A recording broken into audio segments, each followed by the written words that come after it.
had a plan for the people of my country, for my country. সেদিন 2024 সালের 5ই August এই দেশের স্বাধীনতা এবং সার্বভৌমত্বকে রক্ষা করেছিল। প্রিয় ভাই বোনেরা, আজ বাংলাদেশের মানুষ কথা বলার অধিকার ফিরে পেতে চায়। যেমন পাহাড়ের মানুষ আছে এই দেশে, একইভাবে সমতলের মানুষ আছে এই দেশে। মুসলমান, বৌদ্ধ, খ্রিস্টান, হিন্দু সহ বিভিন্ন ধর্মের মানুষ বসবাস করে। এই দেশের জনসংখ্যার অর্ধেক নারী, 4 কোটিরও বেশি তরুণ প্রজন্মের সদস্য। এই মানুষগুলোর একটি প্রত্যাশা আছে এই রাষ্ট্রের কাছে, এই মানুষগুলোর একটি আকাঙ্ক্ষা আছে এই দেশের কাছে। আজ আমরা সকলে যদি ঐক্যবদ্ধ হই, আজ আমরা যদি সকলে প্রতিজ্ঞাবদ্ধ হই, তাহলে আমরা এই লক্ষ কোটি মানুষের সেই প্রত্যাশাগুলো পূরণ করতে পারি ইনশাআল্লাহ। প্রতিবাদ করতে গিয়ে অত্যাচার, নির্যাতনের শিকার হয়েছে, জীবন দিয়েছে। 2024 সাল মাত্র সেদিনের ঘটনা। কিভাবে আমরা দেখেছি আমাদের তরুণ প্রজন্মের সদস্যরা কিভাবে নিজের জীবন উৎসর্গ করেছে দেশের এই স্বাধীনতা এবং সার্বভৌমত্বকে রক্ষা করার জন্য। প্রিয় ভাই বোনেরা, কয়েকদিন আগে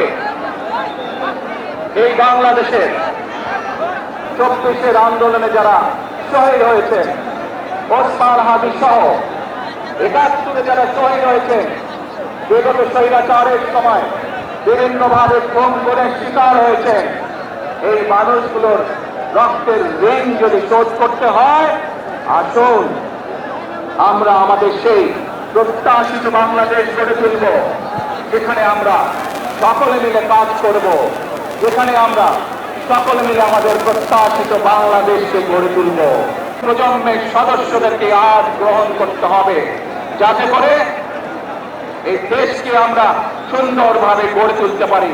শক্ত ভিত্তির উপরে গণতান্ত্রিক ভিত্তি, শক্তিশালী অর্থনৈতিক ভিত্তির উপরে যাতে এই দেশকে আমরা গড়ে তুলতে পারি। প্রিয় ভাই বোনেরা, আমার সাথে বহু জাতীয় নেতৃবৃন্দ বসে আছেন। আসুন আজকে আমরা দুহাত তুলে আল্লাহর দরবারে দোয়া করি। নাম শুনেছেন তো আপনারা, মার্টিন লুথার কিং, তার একটি বিখ্যাত ডায়লগ আছে। আজ এই বাংলাদেশের মাটিতে দাঁড়িয়ে আপনাদের সকলের সামনে আমি বলতে চাই, বাংলাদেশ জাতীয়তাবাদী দলের একজন সদস্য হিসাবে আপনাদের সামনে আমি বলতে চাই, I have a plan for the people of my country, for my country. আজ এই পরিকল্পনা দেশের মানুষের স্বার্থে, দেশের উন্নয়নের জন্য, দেশের মানুষের ভাগ্যের পরিবর্তনের জন্য যদি সেই প্ল্যান, সেই কার্যক্রম, সেই পরিকল্পনাকে বাস্তবায়ন করতে হয়। প্রিয় ভাই বোনেরা, এই জনসমুদ্রের যত মানুষ উপস্থিত আছেন, এই সারা বাংলাদেশে গণতন্ত্রের শক্তি। এখান থেকে আমি আমার মা দেশনেত্রী খালেদা জিয়ার কাছে যাব। প্রিয় ভাই বোনেরা, সন্তান হিসাবে আমার মন আমার মায়ের বিছানা পাশে পড়ে আছে সেই হাসপাতালের ঘরে, কিন্তু সেই মানুষটি যাদের জন্য জীবনকে উৎসর্গ করেছে, অর্থাৎ আপনারা আসুন, আমাদেরকে আজকে নিশ্চিত করতে হবে আমরা যে ধর্মের মানুষ হই, আমরা যে শ্রেণীর মানুষ হই, আমরা যে দলের রাজনৈতিক দলের সদস্য হই অথবা একজন নির্দলীয় ব্যক্তি হই, আমাদেরকে নিশ্চিত করতে হবে যে কোনো মূল্যে আমরা আমাদের এই দেশের শান্তি শৃঙ্খলাকে ধরে রাখতে হবে। যে কোনো মূল্যে যে কোনো বিশৃঙ্খলাকে পরিত্যাগ করতে হবে। যে কোনো মূল্যে আমাদের আমাদেরকে নিশ্চিত করতে হবে যাতে মানুষ নিরাপদ থাকতে পারে।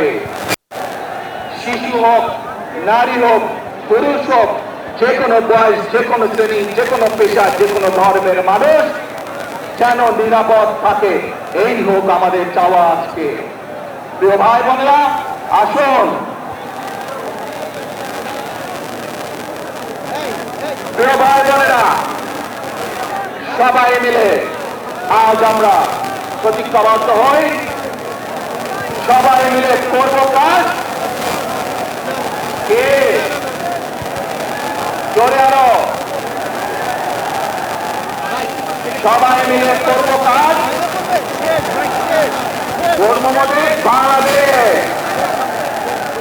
ইনশাআল্লাহ আপনাদের সকলের কাছে দোয়া আছে, আবারও সকলকে যে কোনো মূল্যে দেশে শান্তি শৃঙ্খলা রক্ষার আহ্বান জানিয়ে যে কোনো বিশৃঙ্খলা পরিহার করে ধৈর্যের সাথে মোকাবেলা করার আহ্বান জানিয়ে আমার বক্তব্য শেষ করছি।